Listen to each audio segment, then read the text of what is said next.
Sa mga tampok na balita. Sa mga balitang pambansa, hindi na pag-usapan sa pagbabalik sesyon ng Kamara ang tungkol sa nilulutong impeachment complaint laban kay Vice President Sara Duterte. Hindi ito nabanggit kahit sa talumpati ni House Speaker Martin Romualdez. Matatanda ang una ng sinabi ni House Secretary General Reginald Velasco na posibleng talakayin na ng Kamara ang impeachment ng Vice Presidente kung hindi matuloy ang planong paghahain ng ika-4 na impeachment complaint ng ibang kongresista.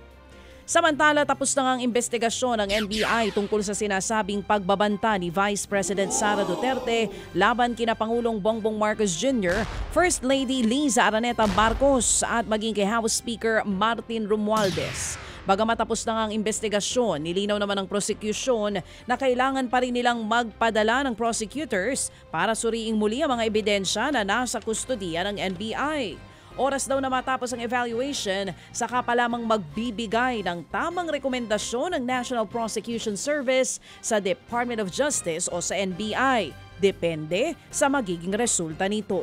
Sa ngayon, hindi pa malinaw ang pagkakakilanlan ng taong sinasabing kinausap daw ni VP Sara para sa masamang balak umano sa first couple.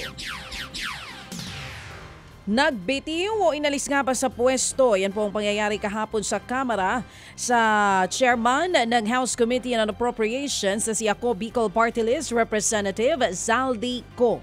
Mismong si Ilocos Norte 1st District Representative Sandro Marcos ang nagmosyon at nagdeklarang bakante ang posisyon ng chairman ng House Committee on Appropriations sa pagbabalik sesyon ng Kamara kahapon. Si Co ang isa sa mga dumipensa sa pondo ng AKAP. Kasama rin siya sa BICAM committee na naging kontrobersyal dahil sa pinal na bersyon ng 2025 national budget.